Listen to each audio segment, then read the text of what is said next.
Now, as some of you may be aware, this week marks the 10-year anniversary of the finale of Lost, and of course, when Lost went off the air for good. Now, of course, I know there's some people out there who probably revel in that fact, but, and this is where I have to admit my full bias here, Lost was, and still is, my favourite TV show ever made.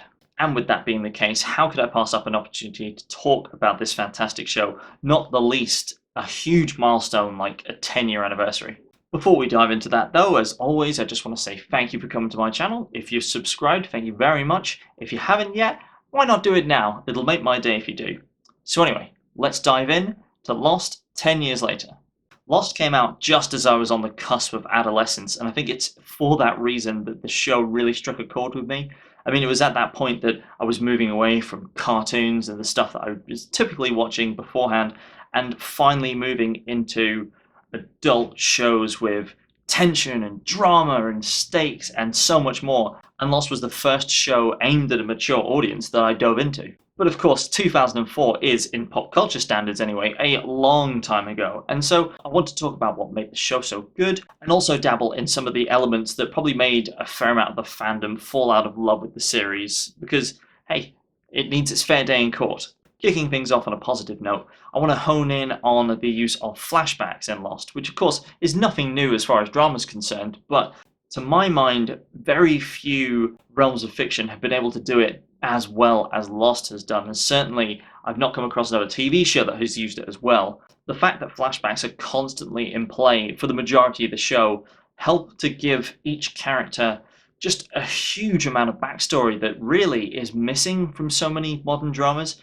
I mean, even though there's not a lot of correlation between the two, I like to bring up The Walking Dead, which a great show, well, it was a great show at one point in time, a little less these days, but that is a show that in my mind could have benefited so much more from having more flashbacks. It had a couple here and there, but not enough to the extent that Lost did, to the point that each week I felt like I was getting an insight into the history of each single character. And in the end, it meant that despite the fact that Lost had a huge cast, you had a connection with each individual character because of those flashbacks. I've recently started rewatching the series, and it's clear to see from the first season just how well the show deals with building up pace and tension. You're only fed little droplets of information at a time, and really that just kind of keeps you hanging on episode to episode, not just to see what's going on with the present day storyline, but also to learn more about these people that you're being introduced to, because you know at some point down the line you're going to get a flashback episode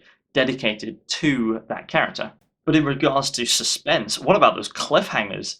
I mean, before I dive into this, of course, major spoiler warning for some of the biggest cliffhangers in Lost, but the show just had some of the most mind-bending cliffhangers I think I've ever seen. From the hatch to the flash forwards, even to the nuclear bomb, there was a ridiculous amount of stuff going on there that made the wait between each season feel absolutely excruciating. I mean, generations that are now used to having a whole season drop in a single day on Netflix will never know the pain of having to wait week by week for the next episode, knowing that there was just a little bit more information to add to the overall puzzle. But I would be completely remiss if I didn't mention the amazing score by Michael Giacchino.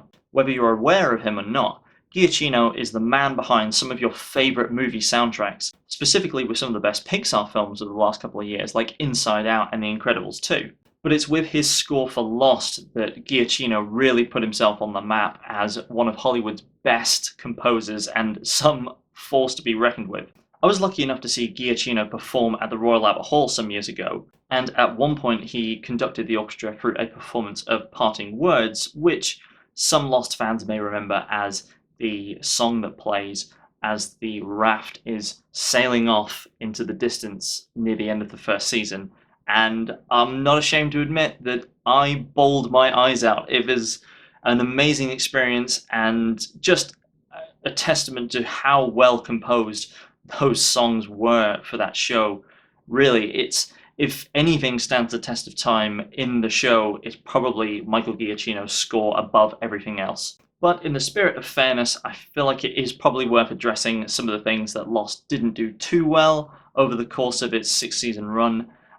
Most obviously, I think to a lot of fans or fans who were turned away from the show, was a lack of answers to some of the mysteries posed throughout the show. It makes me wonder if the show might have performed better if it had come out now during the new golden age of television, having a more coherent script and writers who were there from start to finish, which I don't believe that it had during its initial run. I mean, you can see as much from some of the random ideas that got chucked about. I mean, there's probably no idea stranger than the bird that calls Hurley's name. I mean, what on earth was going on there? I mean, even watching that at the time, I thought that can't be a plot line, surely. That's like, what would that amount to? That's the strangest concept ever.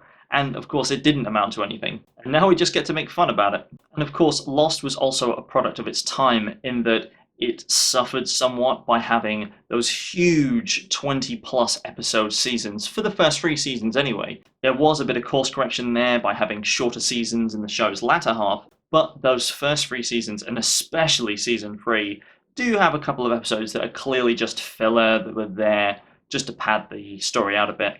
And I feel like that definitely wouldn't happen in today's climate where really you get 10 episode seasons and then that's it. The story might have hit its major beats a lot quicker had it come out today. But any discussion about Lost, of course, eventually comes around to the ending, and I'm not going to avoid it here, but it's the one thing that I will not spoil, because even if you haven't seen the show all the way to the end, I recommend doing so, just to form your own opinion on the ending. I mean, I know some people didn't enjoy it because it didn't answer all of the burning theories and questions that people had about certain mythologies and theories, but for me, it gave me most of what I wanted, and actually, I came around to like the ending more and more the more times that I watched it. I remember that first viewing, I didn't really know what to make of it. I was just a bit gobsmacked that it had ended that way. But after repeat viewings, it started to make sense within the context of the entire show, to the point where I now look back really fondly on the ending, and in fact, even today, if I watch it, I still shed a tear, which of course is hilarious to anyone watching with me, because I say shed a tear, I blubber like a baby. But as always, I want to put the question to you. How do you feel about Lost's ending now that it's 10 years old? Do you feel differently about it than when you first watched it? Do you still feel the same? Have you not really thought about it at all?